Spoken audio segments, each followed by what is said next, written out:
नमस्कार विद्यार्थी मित्रांनो. मागच्या लेक्चरमध्ये आपण स्वयंशिस्त प्रारूप आणि त्याचे 7 टप्पे पाहिले होते. आजच्या लेक्चरमध्ये आपण कामाच्या ठिकाणी प्रेरणा सिद्धांताचा उपयोग करणं आणि त्याच्यासाठी कुठले अंतर्निरसन कार्यक्रम राबवले जातात हे बघणार आहोत.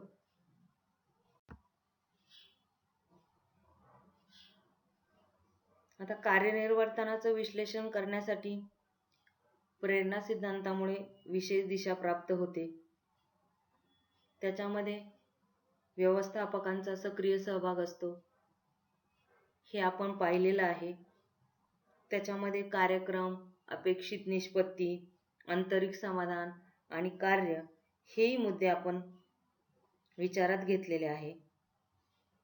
आता कर्मचाऱ्याच्या निर्वर्तनात सुधारणा घडवून आणण्यासाठी कोणकोणत्या प्रकारचे कार्यक्रम राबवले जातात ते आपण बघणार आहोत आणि ह्या कार्यक्रमांनाच अंतर्निरसन कार्यक्रम असं म्हटलं जातं.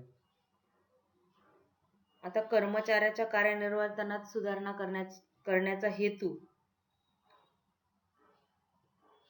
आणि त्या हेतूने राबवण्यासाठी व्यवस्थापकांना उपयुक्त ठरतील असे जे औपचारिक कार्यक्रम असतात त्यांना अंतर्निरसन कार्यक्रम असं संबोधलं जातं. आता बहुतेक जे अंतर्निरसन कार्यक्रम आहे ते कोणत्या ना कोणत्या प्रेरणा सिद्धांतावर आधारित असतात. जसं आपण प्रेरणेचे काही गरज सिद्धांत पाहिले, काही बोधात्मक सिद्धांत पाहिले, त्या सिद्धांतांपैकीच कोणत्या तरी सिद्धांतावर हे अंतर्निरसन कार्यक्रम हे आधारित असतात. आता संशोधकांना 1970च्या दशकामध्ये या अंतर्निरसन कार्यक्रमांबद्दल अभिरुची निर्माण झाली आणि मग कार्टझेल, बिनस्टॉक, फायरस्टीन आणि त्यांचे सहकारी यांना 103 असे अंतर्निरसन कार्यक्रम आढळून आले. आता त्यापैकी काही कार्यक्रम आपण बघूया. पहिला जो कार्यक्रम आहे तो म्हणजे वेतन प्रलोभन योजना. या कार्यक्रमानुसार जे आर्थिक पारितोषिक आहे त्याच्या मोबदल्यात कर्मचारी निर्वर्तन प्रेरित करण्याचा प्रयत्न केला जातो.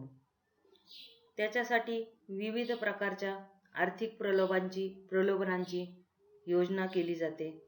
उदाहरणार्थ रोख रक्कम देणं, बोनस मिळतो बघा दिवाळीला लोकांना, कर्मचाऱ्यांना, मग तिथे ते कर्मचारी खुश असतात. असे अंतर्निरसन कार्यक्रम, बोनस मिळणं, रोख रक्कम मिळणं म्हणजे.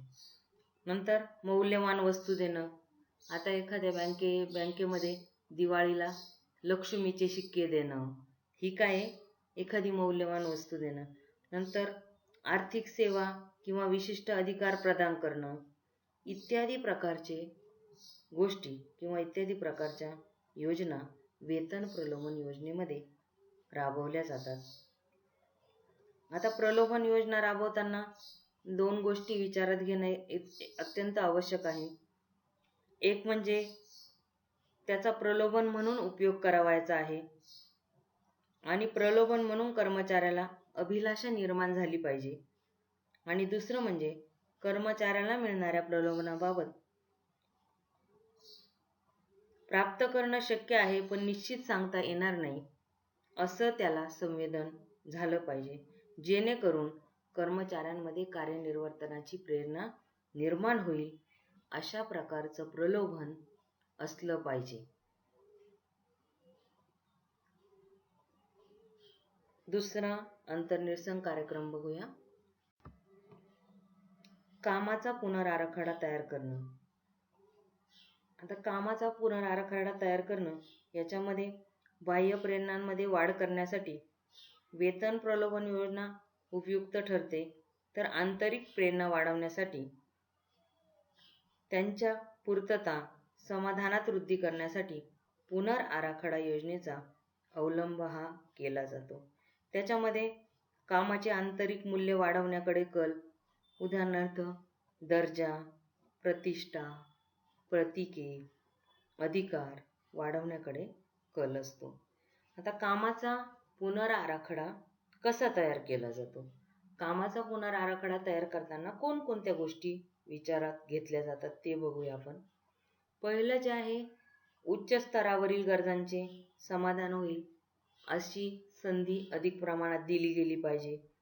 दुसरं जे आहे, कार्यसमाधानाबरोबरच आंतरिक समाधान देखील कर्मचाऱ्यांचं वाढलं पाहिजे, ही पण गोष्ट लक्षात घ्यायला पाहिजे. तिसरं जे आहे, आर्थिकेतर निष्पत्ती परिणामांमध्ये वाढ केली पाहिजे. चौथा जो घटक आहे, स्वनिर्धारित ध्येय पूर्तीची संधी दिली पाहिजे.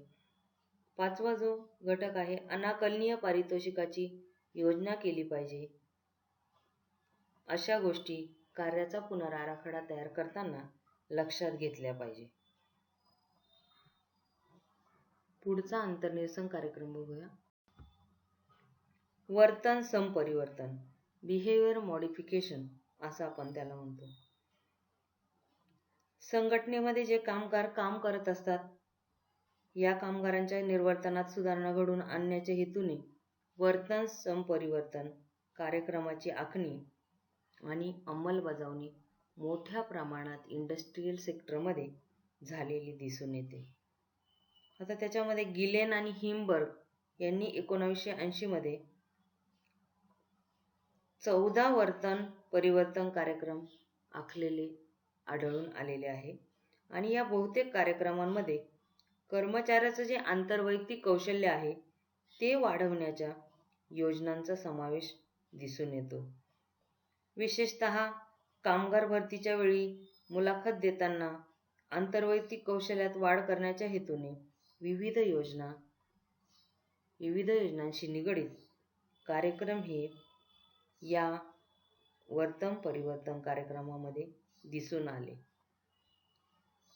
कार्डझेल यांनी प्रेरणावृद्धीच्या हेतूने वर्तन परिवर्तनाच्या अनेक प्रशिक्षण कार्यक्रमांची रचना केली होती. उदाहरण द्यायचं झाल्यास, वर्तनात्मक तंत्राच्या आधारे कर्मचाऱ्यांचा जो सामाजिक विकास आहे, भाषा विकास आहे आणि वैयक्तिक नियंत्रण आहे, यास हातभार लावला जातो. म्हणून हे अंतर्निरसन कार्यक्रम कर्मचाऱ्यांसाठी खूप महत्त्वाचे आहे.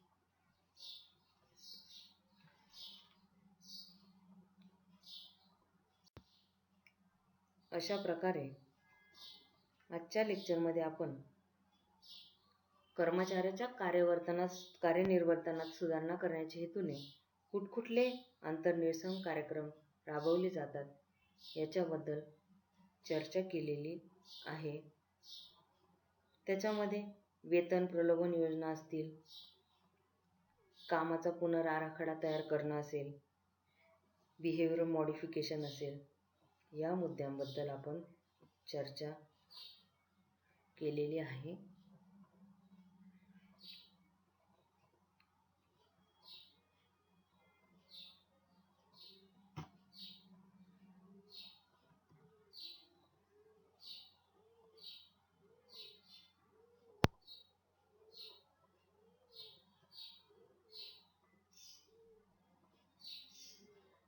Thank you.